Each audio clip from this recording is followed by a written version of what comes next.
नमस्कार दोस्तों, आज एक्सपोजर टीवी पर कुछ ऐसे क्राइसिस के बारे में बात करने जा रहे हैं जिसने दो कम्युनिटी के बीच नफरत को बढ़ावा देने का काम किया है।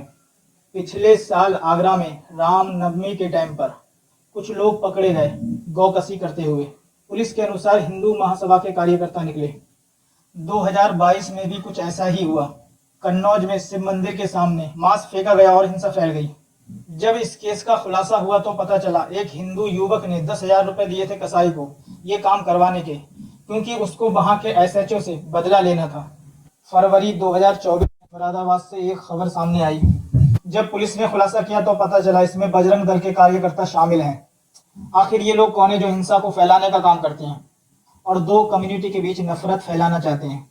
साल 2015 में अखलाक की लिंचिंग, 2017 में पहलू खान की लिंचिंग, 2018 में सुबोध कुमार की लिंचिंग, 2019 में तबरेज अंसारी की लिंचिंग, साल 2020 में महाराष्ट्र में दो साधुओं के साथ लिंचिंग। ये वो लिंचिंग है जिनका जमकर विरोध हुआ और लोग सड़कों पर आए। इसके अलावा 2014 में 3 केस सामने आए, 2015 में बढ़कर 15 हो गए। 2016 में गौकसी के नाम पर 24 ऐसे मामले सामने आए जिसमें 8 लोगों को अपनी जान गंवानी पड़ी। जब 2017 में 37 ऐसे मामले सामने आए जिसमें 11 की मौत हो गई। 2018, 2019, 2020 और 2023 में मॉब लिंचिंग के केस लगभग 300 ऐसे हैं जिसमें 98% लोगों को अपनी जान गंवानी पड़ी। इसमें 80% ऐसे केस हैं जिसमें टारगेट किया गया है माइनॉरिटी को। दोस्तों, इस टाइप के केस जितनी भी कंट्री में हुए हैं वहां टारगेट किया गया है मेजोरिटी को, वहां की माइनॉरिटी के खिलाफ। इसको 3 डिपार्टमेंट में डिवाइड किया गया है। पहला डिपार्टमेंट है हेट स्पीच।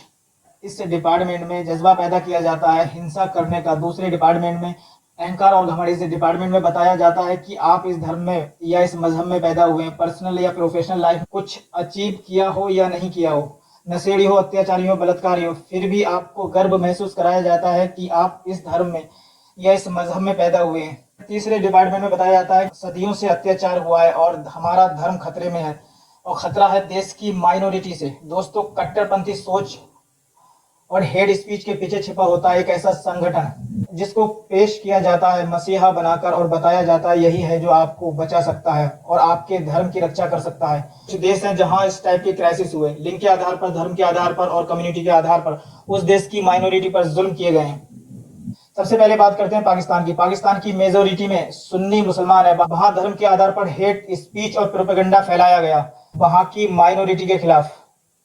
माइनॉरिटी में आते हैं शिया मुस्लिम हिंदू धर्म के लोग और सिख धर्म के लोग।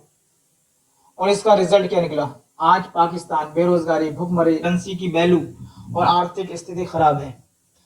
ऐसा ही दोस्तों इराक और ईरान की वॉर में हुआ जहां शिया और सुन्नी के नाम पर एक प्रोपेगेंडा फैलाया जिसका रिजल्ट निकला 5 लाख लोगों की मौत और देश की आर्थिक स्थिति खराब। आज तक इराक के हालात बेहतर नहीं हुए। और ऐसा ही जर्मनी में हिटलर ने किया।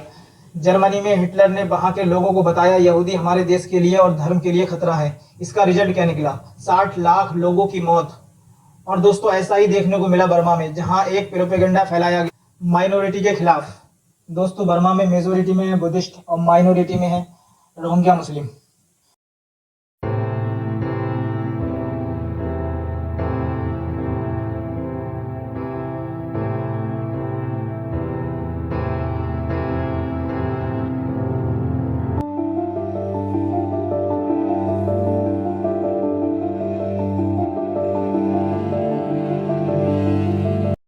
और ऐसा ही क्राइसिस देखने को मिला श्रीलंका, सीरिया, लीबिया और युगांडा में।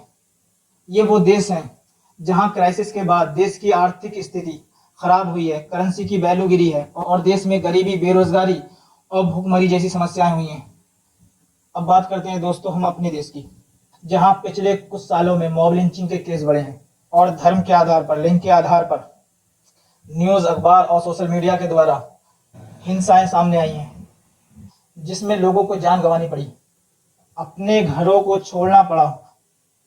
साल 2002 में गोधरा कांड, 1990 में कश्मीरी पंडित कांड, 1980 में मुरादाबाद कांड, 1984 में सिख कांड, 1989 में भागलपुर कांड। ये हमारे देश की वो हिंसाएं हैं जिसने देश और समाज दोनों को शर्मसार किया है, जिसमें धर्म के नाम पे एक इंसान को दूसरे इंसान के खिलाफ भड़काया गया। हजारों लोगों को अपनी जान गंवानी पड़ी और घर छोड़ने पर मजबूर हुए। दोस्तों, इसके पीछे सिर्फ एक ही रीजन होता है, गंदी राजनीति और धर्म और मजहब के नाम पे पाखंड फैलाना।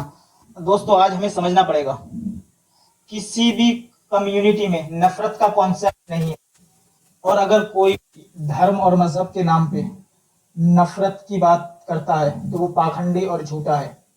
दोस्तों कट्टरपंथी सोच और हेट स्पीच से आप समाज को बेहतर नहीं बना सकते, और ना ही एक अच्छे इंसान बन सकते, और ना ही आने वाली नस्लों को बेहतर बना सकते। तो हम सबको मिलकर एक प्लेटफॉर्म पर खड़ा होना पड़ेगा, एक इंसान होने के नाते दूसरे इंसान के साथ खड़ा होना पड़ेगा।